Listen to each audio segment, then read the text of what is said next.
I have a problem with the Kenyan voter. In 2022, President Ruto, who was then Deputy President to President Uhuru Kenyatta, and Raila Amolo Odinga, who was then supported by the Uhuru administration, campaigned vigorously, talked to Kenyans, went across the country, and Kenyans listened to his bottom-up agenda and thought that is the solution to their problems. Later, Ruto was elected as president, but immediately President Ruto took over. Raila Amolo Odinga went into the streets, leading to a report that to some extent saw President Ruto close ranks with the Odinga faction. So that led to broad-based government.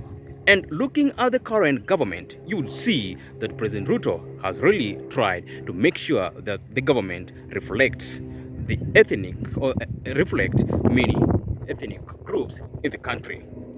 So why are Kenyans again demonstrating, again protesting? So this is the issue I usually have with the Kenyan voter.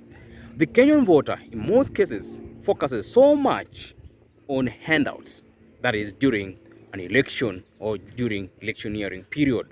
They want money from politicians. They want economic empowerment from politicians.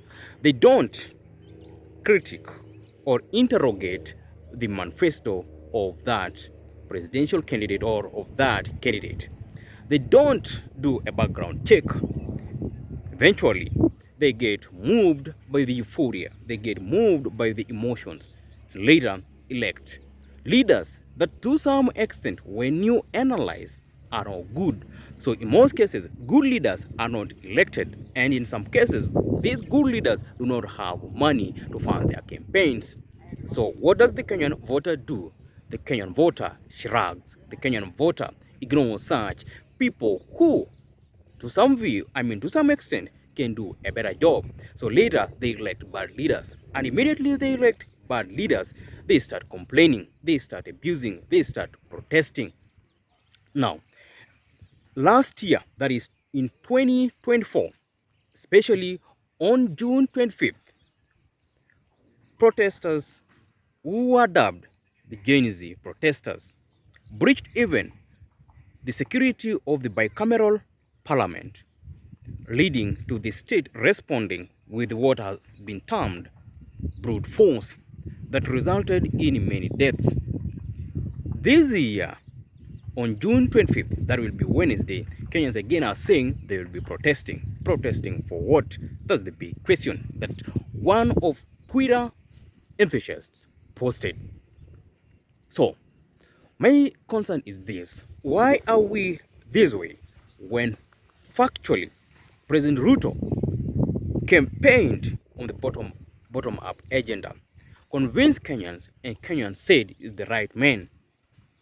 If truly, as it is, that President Ruto won fairly, squarely, democratically, or constitutionally, why then can't Kenyans allow President Ruto to serve his 5 years?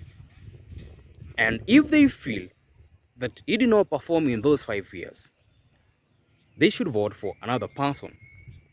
But the continuous protests are disruptive. And also looking at the Kenyan economy at present is actually facing excessive pressure from public debt, because what Kenya collects is not even enough to meet its obligations, it is fiscal obligations. So with these continuous protests, what are we likely to achieve? If we love Kenya, why doesn't the Kenyan voter say this? We elected President Ruto, let's allow him to serve for his 5 years. But in 2027, we shall not vote for him. And at the same time, I have another question. Why do we elect bad leaders if we feel they're bad? And a few months later, once they have assumed office, we start complaining. As a Kenyan voter, you really need to ponder, why do you ignore good leaders and later complain?